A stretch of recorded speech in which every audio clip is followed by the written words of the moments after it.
Oppoq oyning sehrli ko'zgusini topib olgan qiz, kim chiroyli dunyoda, hammadan ham ziyoda deganda, o'zing bilib olasan endi boshqa dunyoda deb ko'zgu qizni o'z ichiga tortib ketdi va ertaklar olamiga yubordi.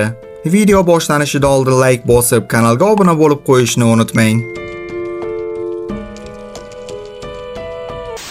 Shanti Akerman Berlindagi kvartirasida alkash onasi va ukasi bilan yashaydigan yosh qiz. U hayotida hech qachon biror narsada yaxshi natija ko'rsatmagan, na o'qishda, na sportda va na erga tegishda. Shantining yagona orzusi Instagram yulduziga aylanish va Primo efirda atiga 4 ta o'ziga o'xshagan bekorchilarga makiyaj qilishni o'rgatmoqda.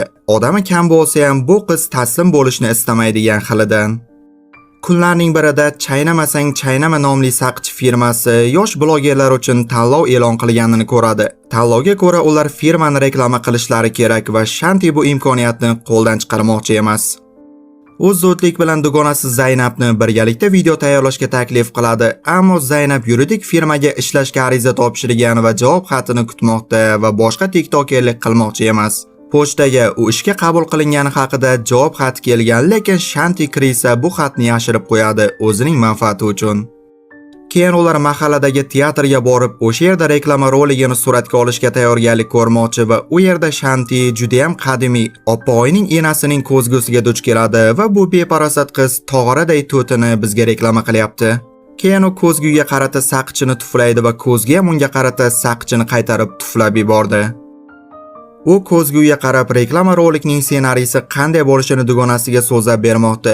U o'zini uyqudagi malika Zaynabni esa jodugar qilmoqchi va shahzoda kelib uni o'pganda uyg'onar ekan. To'satdan ko'zgu sening gaping men uchun qonun degan ovoz chiqaradi va Shantini o'z ichiga tortib ketdi. Keyin ikkala dugona g'ayrioddiy ertaknamo dunyoda ko'zini ochadi. Bu yerda oltin tuxum tug'adigan g'ozlardan tortib, nahorga osh yeverib semirib ketgan parilargacha bor ekan. Pari qizga bu Morfiniston nomli sehrli qirollik ekanini va Shantining hozirgi ismi Rozaliya ekanini va Will 2 ning yagona qizi ekanini tushuntiradi. Ammo Pari bu qirol zolim ekanini va bashoratdan qo'rqqani uchun barcha portallarni yo'q qilganini aytadi. Bashoratga ko'ra boshqa dunyodan tanlangan kishi kelib uni taxtdan ag'darar ekan. Pari ularga 24 soatdan keyin portal yana qayta ochilishini aytib, ularga omad tilab o'zi g'oyib bo'ldi. Umrida bunaqa shohona hayotni ko'rmagan Shanti esa Parining gaplarini jiddiy qabul qilmasdan malikaligidan unumli foydalanib qolmoqchi. Do'stlar, videoni shu joyda to'xtatib like bosib qo'ying, chunki faqat shu yo'l bilan mehnatimni qo'llab-quvvatlashingiz mumkin. Like'lar soni qanchalik ko'p bo'lsa, kanalda chiqayotgan videolar soni ham ko'payadi. Sizning esa 1 sekundgina vaqtingiz ketadi xolos. Like'lar uchun rahmat. Ular saroyni kezib yurganda ertaklardagi olovuddinni uchratib qoldi, ammo bu yerda shamchiroqdagi jinni topolmagani uchun u Jasminga uylanib boyib ketmagan va saroyda oddiy xizmatkor. Shanti unga ikkita egizagini reklama qiladi. Olovuddin esa haram og'asi bo'lgani uchun qizlarga qiziqmaydi ekan va qochib ketdi. Ko'rmaganni ko'rgani qursin deganday ular saroyni boshiga ko'taradi. Keyin bog'da Nedagonning qizi Zodagon qizni uchratib tanishib qoladi va uning ismi Amaliya ekan va u qizlarni ertangi bal ziyofatiga taklif qiladi.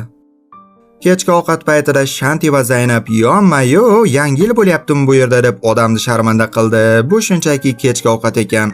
Keyin qirol va uning rafiqasi tashrif buyuradi. Eng qizig'i shundaki, qirol hali 18 ga ham kirmagan go'dak, qirolicha esa oddiy surat ekan. Tasavvur qilyapsizlarmi? Rasm bilan junda-junga tekkizgani. Ha? Amaliyani so'zlariga ko'ra esa aslida bunaqa emas, shunchaki qirolicha qaynanasi issiq sovuq qilgani uchun surat ichiga qamalib qolgan. Qirol esa yoshartiruvchi eliksirni ichib yurar ekan, aslida uning yoshi 50 dan oshgan.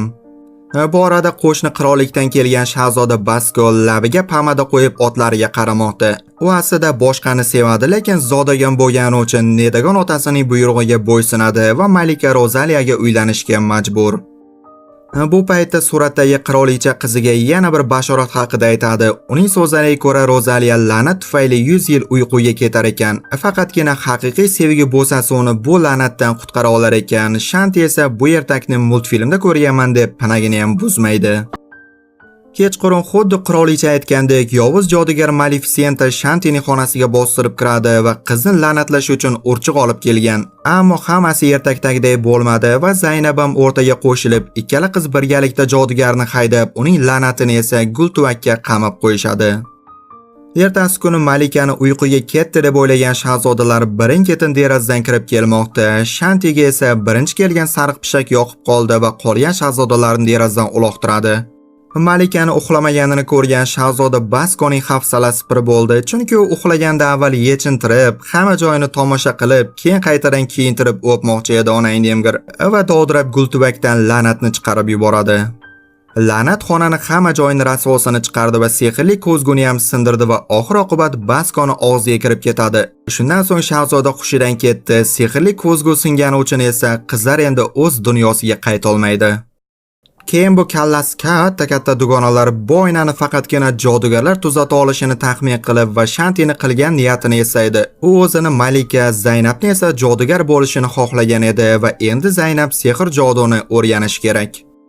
Ular Olovuddindan bu mamlakatda jodugar bormi deganda u ha deb javob beradi va Maleficentani eng nomi chiqqan jodugar deb ataydi. Shanti esa uni nomi chiqqan bo'lsa ham tomi ketmagan bo'lsa bo'ldi deb ular birgalikda o'rmonga yo'l olishadi. Ular yo'l yursa ham radarga tushmadi va o'rmon o'rtasidagi kulbadan Maleficentani topishadi. Shanti undan Zaynabga sehr joduni o'rgatishini so'raydi. Evaziga esa o'z dunyosidan olib kelgan pushtirang tursigini bermoqchi. Ammo Maleficenta malikani darhol taniydi va uni uxlatib qo'yishga harakat qiladi. Lekin to'satdan Shanti taqib yurgan marjonni ko'rib, ular bu dunyoda emasligini tushunib, darhol tiz cho'kadi. U o'sha bashoratni qizga aytib beradi, ya'ni boshqa dunyodan kelgan inson zolim qirolni taxtdan ag'darib, qirollikka tinchlik olib kelishini.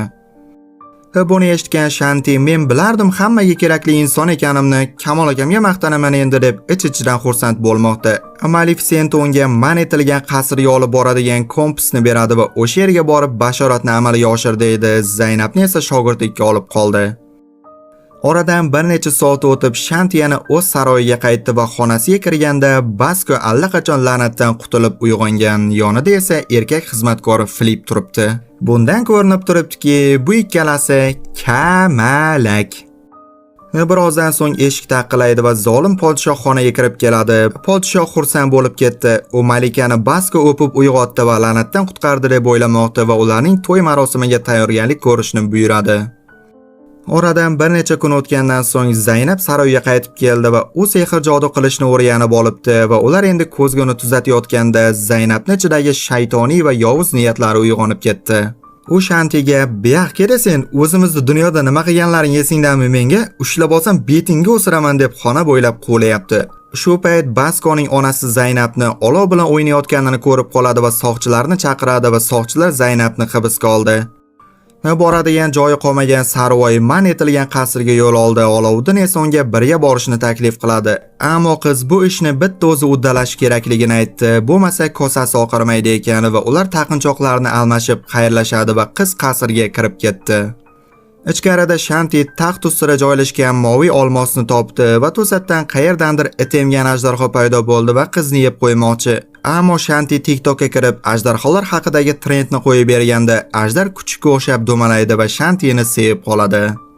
Keyin qiz moviy olmosni olib yangi dugonasi ajdarho bilan saroyiga qaytmoqda va ular yo'lda yoshlik bulog'iga duch kelishadi va ajdar og'ziga siqqanicha suvni ho'plab oldi. Bu paytda qirol Zaynabni olomonning o'rtasiga zanjirlab jodugarligi uchun tiriklayin yoqmoqchi. Ammo shu payt Shanti paydo bo'ladi va ajdar og'zidagi yoshlik eliksirini podshoh va uning odamlariga purkaydi va qarabsizki, ular chaqaloqlarga aylanib qolishdi.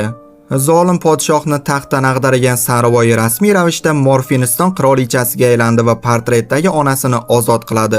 Shuningdek, tanish-bilishchilik qilib, Amaliyani bosh qo'mondon etib tayinlaydi. Bu yerdagi vazifasini yakunlagandan so'ng qizlar yana sehrli ko'zguning yoniga qaytishadi va Zaynab uni oxir-oqibat tuzatdi va baqaloq pari bilan xayrlashib, ular yana o'z dunyosiga qaytishadi. Film so'ngida Shanti o'zi boshidan o'tkazgan voqealarni bolalarga ertak qilib aytib bermoqda va Zaynab ham ko'zguga o'z tilagini aytdi va ko'zgu ularni yana o'z ichiga tortib ketdi. Nima deb o'ylaysizlar? Zaynabning tilagi nima bo'lgan ekan? Tomosha qilamizmi? Agar shu videoda 5000 ta like va 1000 tadan ko'proq kommentariya bo'lsa, bu safar Zaynabning sarguzashtlarini tomosha qilamiz. Videolar davomiy bo'lishi uchun va to'xtab qolmasligi uchun albatta like bosib, kommentariy yozib qoldiring va eng asosiysi kanalga obuna bo'lib qo'yishni unutmang.